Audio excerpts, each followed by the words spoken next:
So I'm going to go ahead and call to order our special session of October 30, 2018. The first item that we have on the agenda this evening is the opening prayer and pledges of allegiance to the flags of the United States and the state of Texas, and Councilmember Davis will lead us in those. If you'll join me in standing, please.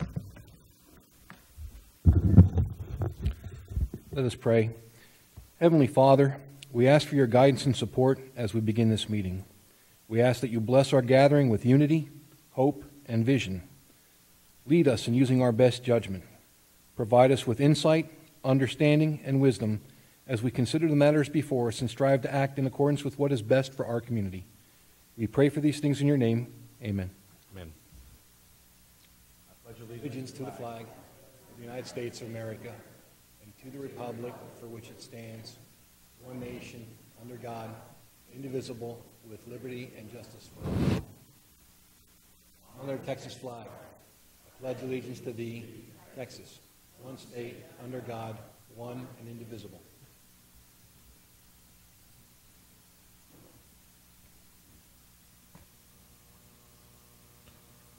All right, the next item that we have on the agenda this evening is hearing of residents, and first to sign up this evening is Brent Valter. Although I don't see that he's here, he did send in a note and asked that it be read. I don't have any way under the rules of procedure to have staff or council read a note for someone else. So each council member has been provided with a copy of that note. The city secretary has a copy of that note that's available for anyone that would like to read it that's here in the gallery this evening. And that said, I will move to Ms. Janice Lapham. Janice.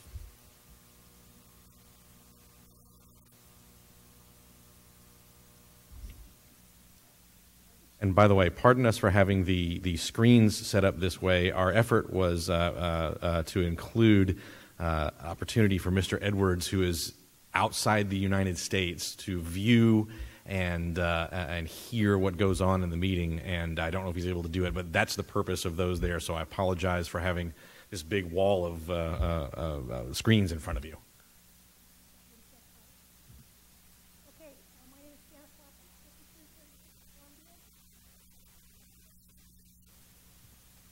My name's Janice Lapham, 5236 Columbia. Tonight I've come to council because we need some help. We had an HOA annual membership meeting recently, and we were lambasted with complaints, and unfortunately most of them were about the city. We've told residents many times of who to contact for the city, cars parked on the streets, and they don't want to do that. They like to call us and have us do it. And I've called numerous times. So I was wondering if there's any way I can get help on some certain problems. I have a couple of them. Vehicles parked over the sidewalk.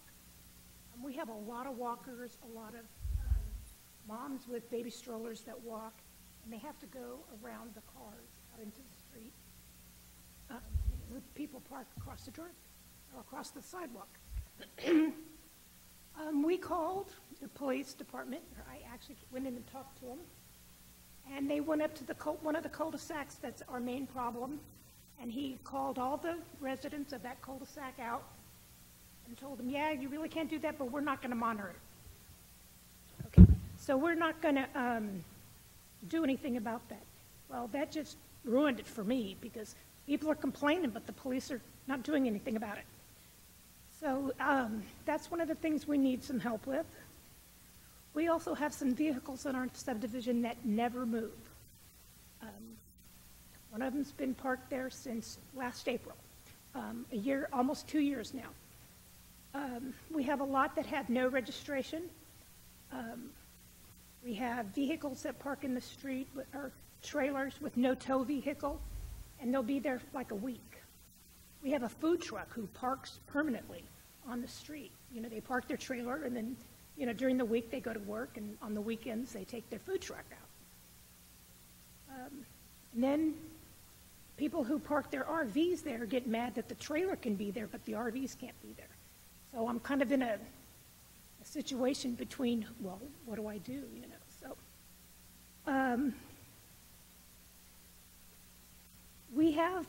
several noise complaints on a couple of our streets.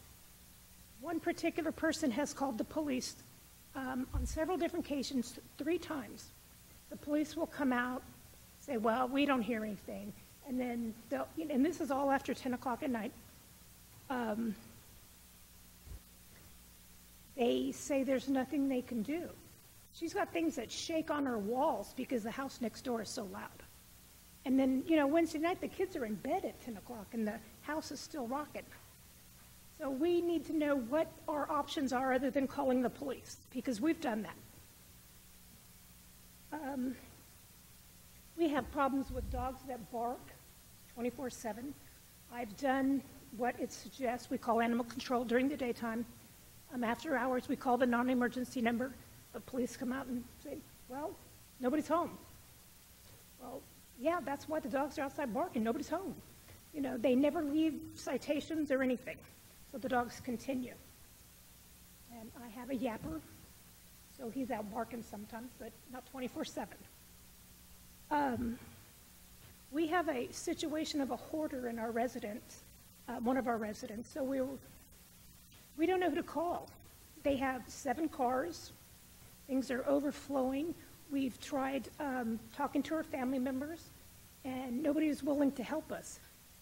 She does have family members living there, but we're at a loss of what to do. So I was wondering if there's anything anybody knows that I could do about that. We want speed bumps in our subdivision, but I can't get enough signatures because nobody will walk the blocks and get the signatures. Is there a way to do it without getting these 20 signatures? Or, well, I guess it's 10 per speed bump. So is there another way to do that? And then we seriously need a stop sign at Brookline and Black Butte where they opened up the homestead into our subdivision. Those cars come tearing through there. There's kids that play. So there's no stop sign, and it's 4 ways, So we'd like some help with that, too. I've spoken to Brian James about that, and a couple times, and he always says, well, send me an email. So I sent him an email, but then I hear nothing. So, okay, that's all. Thank you. Thank you, ma'am. Just so that I make sure I caught everything, I made notes as you went. Parking across sidewalks, immobile vehicles, RVs parking for more than 72 hours, noise violations, music noise, pets, hoarding, 7 cars, potential unsafe conditions, and 2 traffic items, requests for speed bumps and a potential stop sign at Brookline and Black Butte. Okay, I will take a photo of what I wrote down and make sure I get it in the hands of the city manager and the chief. Okay. All right, next up, Ken Greenwald.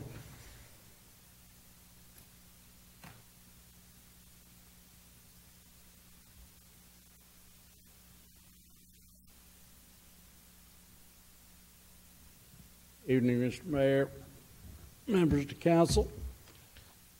My complaint, I'm going to relay for a couple of neighbors who complained about our trash haulers not picking up the recycle. Well, they're picking it up now, and they're putting it in the same truck with the trash. I believe it's a requirement that was passed by the citizens of this city about 15 years ago, that it's mandatory for recycling. If the trash hauler doesn't want to do it, then I think we need to find a different trash hauler. Oh, and one other thing. There's a large campaign sign attached to our framework at the end of the ditch over here by Buffalo Drive. Very large sign. Not from anybody local. Thank you. Thank you, sir. Next up, Dana Eldridge.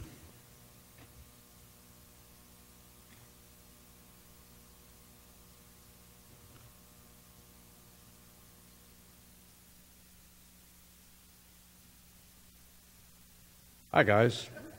I figured somebody from Belmont Park probably needed to speak tonight, so here I am. As a matter of personal privilege, we can see you with a camera on the screens in front of us. All right. 2628 Gallant Fox Drive, Schertz, Texas, 78108. I'm coming tonight because I'm not sure exactly what's going to happen in this special meeting that was called. I'm a little concerned about the timing of it with what's getting ready to happen on next Tuesday, when there will be no city council meeting, and at least one, if not two, seats will be changed. Earlier this year, this council chose to spend $500,000 when we let Mr. Kessel go. Things have happened with the council, and then not too long ago we had another happening when we tried to appoint some board members to the EDC. Some words got said, some things happened. I don't think that a special meeting tonight, strictly for the reasons mentioned, is proper timing. The council needs to understand that the City of Schertz is looking at this very closely. Even though the room may not be full, we are still here, still listening, still watching. I think that the City Council needs to be aware of that fact and understand that the integrity of the council is being looked at as somewhat suspect, especially if the timing of this goes through with the vote just getting ready to happen. When you have one, maybe two lame ducks on the council, you might want to wait until the vote is done when you have the full new council going to make any kind of decisions for the City of Schertz. Thank you, sir. Next up, Greg Howell.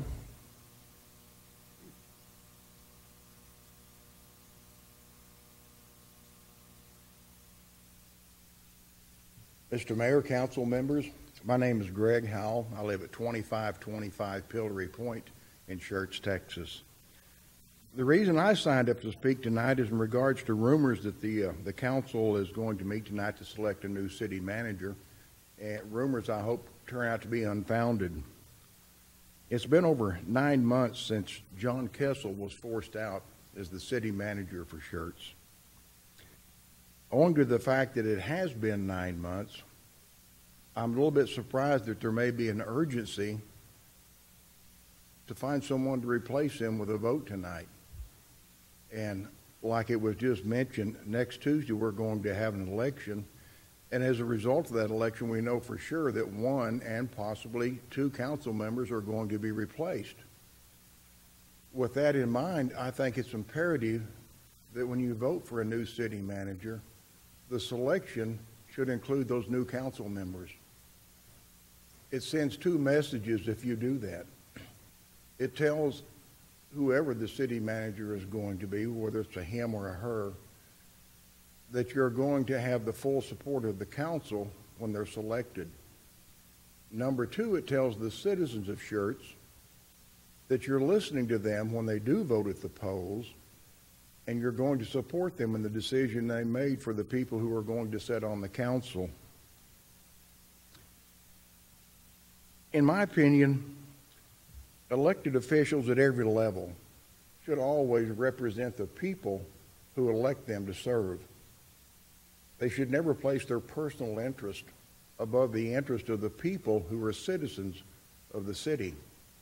And I think if you allow the new council members to have a place with you when you do decide on who the new council member is going to be, it tells the citizens of Schertz, we're listening to you, we support you, and we want to do what's right and what's best for the city of Schertz. Thank you.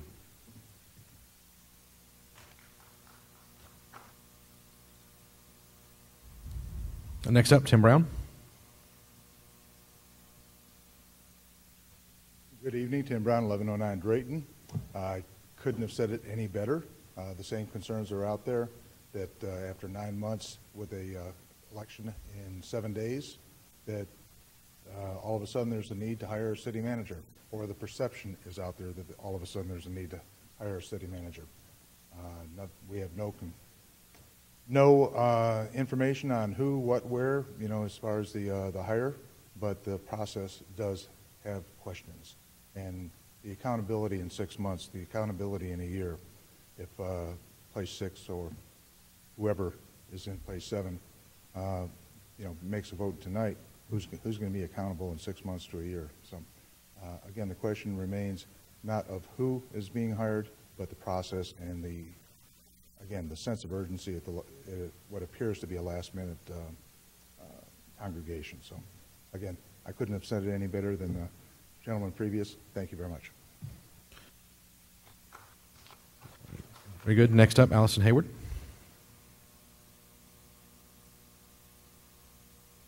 Alison Hayward, 2628 Hansel Heights, Schertz, Texas, 78108.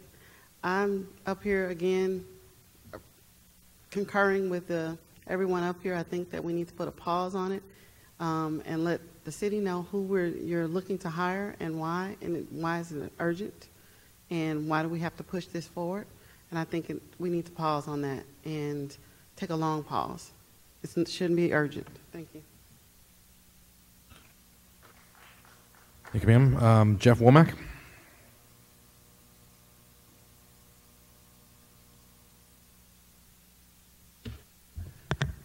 Good evening, Jeff Womack, 2944 Mineral Springs, Schertz, Texas, 78108.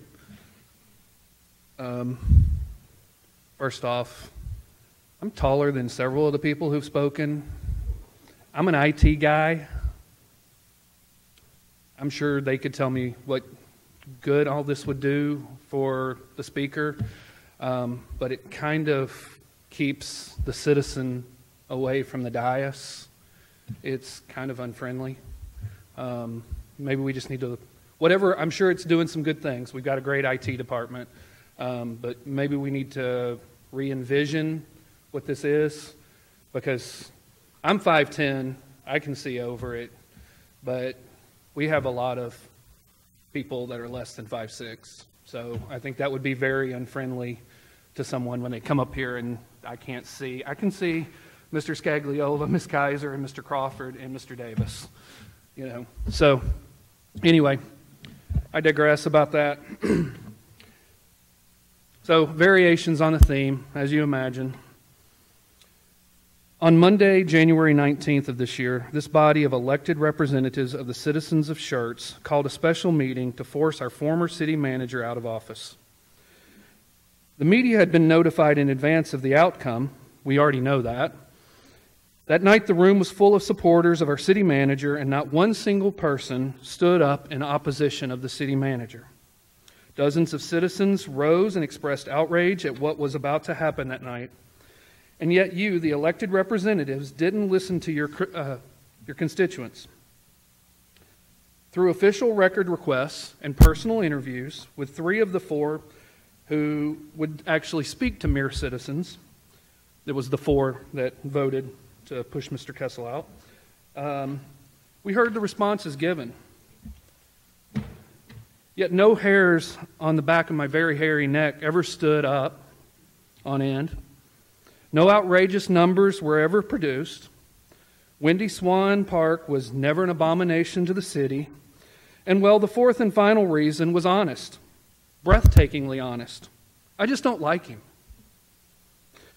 So 10 months and 11 days ago, you refused to listen to the citizens of Schertz.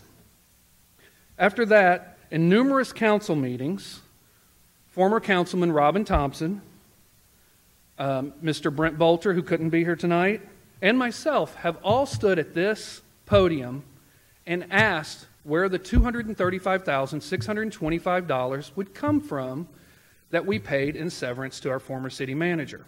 Because we didn't fire him for a reason. We didn't fire him. We just told him we had no confidence in him and paid him $235,000. That Wiederstein and Old Wiederstein could really be fixed. The problems in her neighborhood could be fixed. Anyway, so never were the citizens told where that money would come from. Sometime between January 19th and now, a campaign was started to seek out our new city manager. Now I ask you, when will a committee be formed of citizens and business owners, along with elected officials, to seek out that new city manager. Because that's the way we've done things in the past. Because I would think that elected representatives of the people would want input from the people. Now, I don't expect an answer because no answers have been given since January 19th. We've just done what we've done and press on. Eventually, they'll forget about it. We haven't. 5 weeks ago, a special session was called on a Saturday and still no input from citizens or business owners. I contacted several of y'all, and y'all all responded. And I raised the concern that why we would be pushing this 6 weeks before the election. That was 5 weeks ago, and there was a concern 5 weeks ago that we were pushing it all of a sudden at this late moment. I said it would look bad, and yet here we are, 7 days before the election, where for certain one council member will be replaced and another one may. So after 10 months and 11 days, why this special meeting tonight? The candidate or candidates may be great, but if you try to hire someone the week before an election, it sends a message to the city, it sends a message to your new elected representative or representatives that you don't really care what's going on with the citizens. So, we really know what the reason why this is, why we're having this meeting tonight, why the rush. 2 of the 4 people who voted to push Mr. Kessel out of office are either going to be replaced or might be replaced. So let's rush the vote in to get the vote in before they don't have a say anymore. Thank you for your time, and in general, I'm kind of disgusted with 2018. It's not been a pleasant year in these chambers. Thank you. All right, next up, Michelle Womack.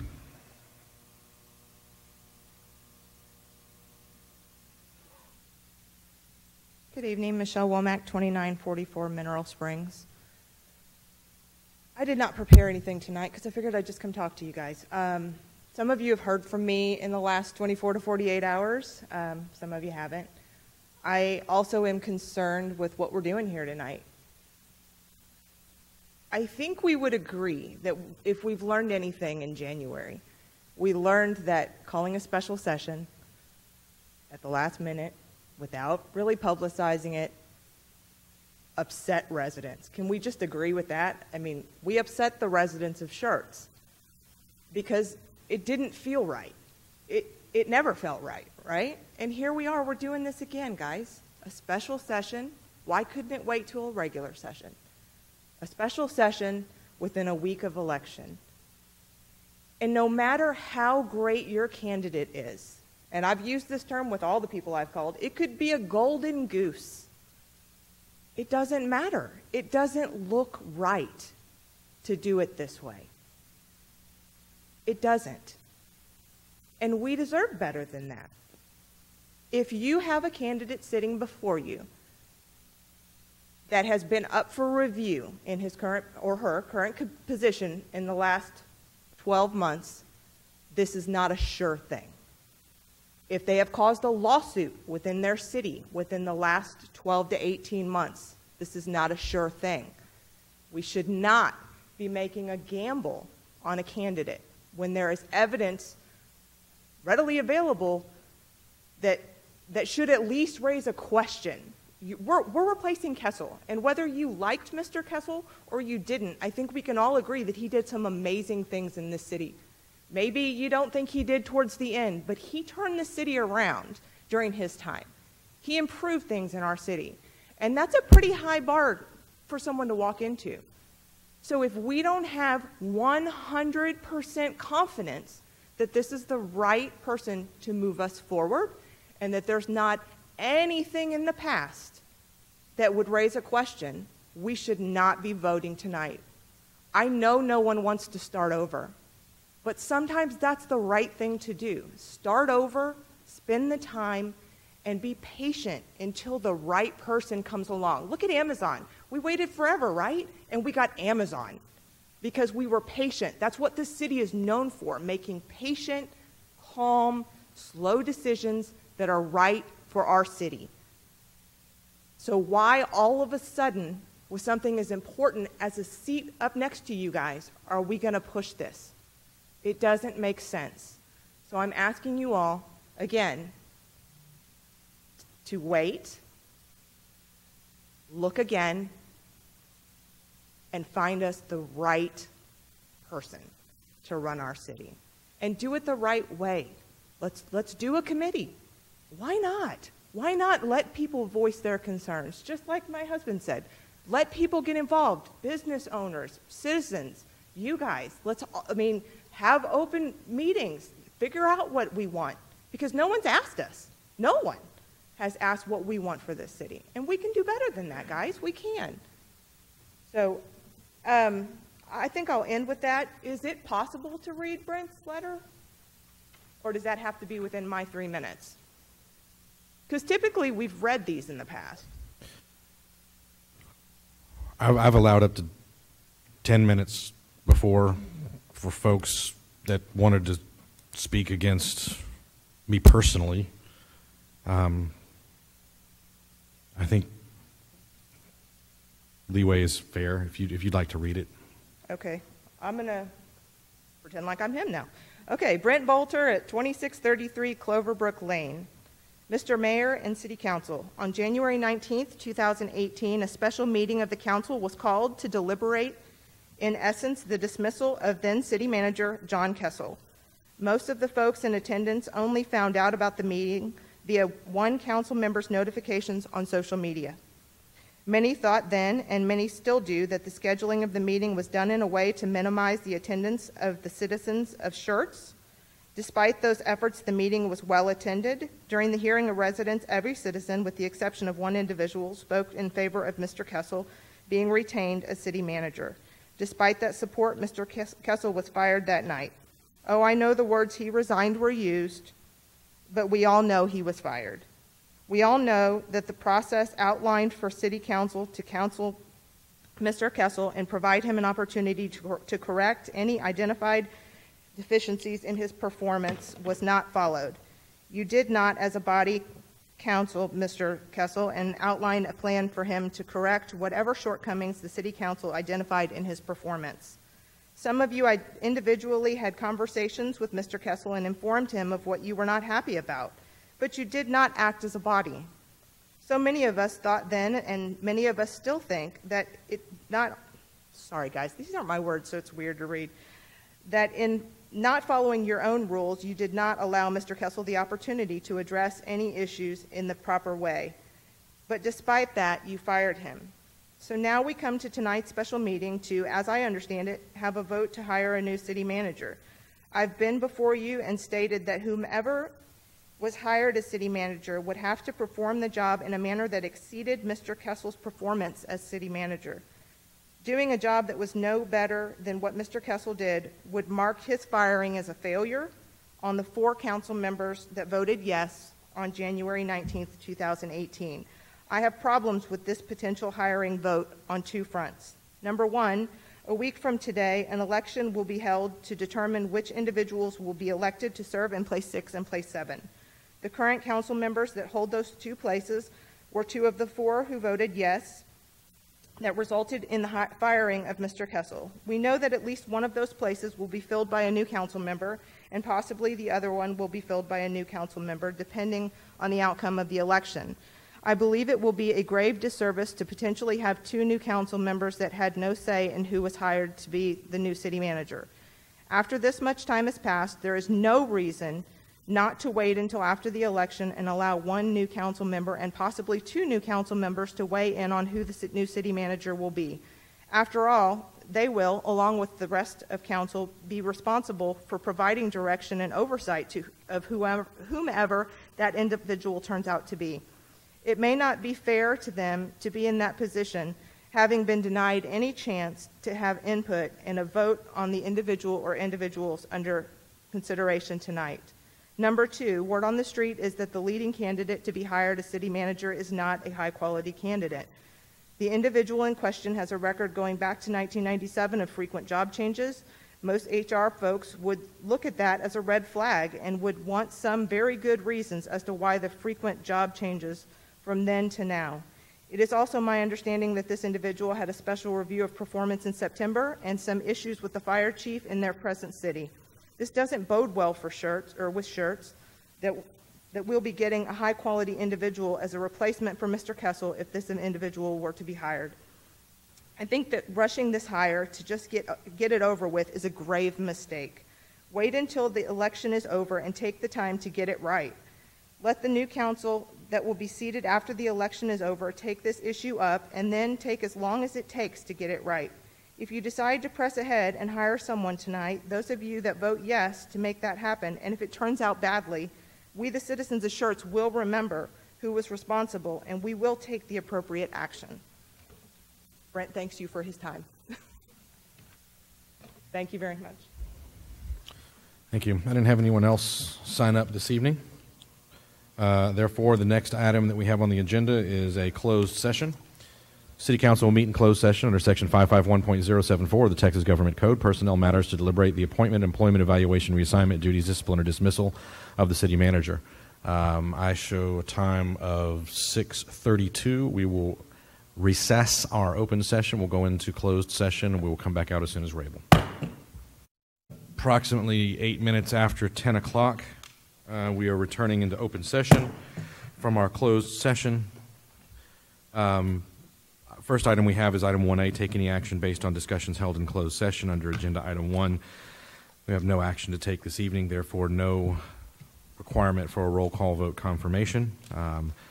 Does anybody have any announcements or items that need to be placed on a future agenda, or should I simply, nothing further from council or staff, then we stand adjourned.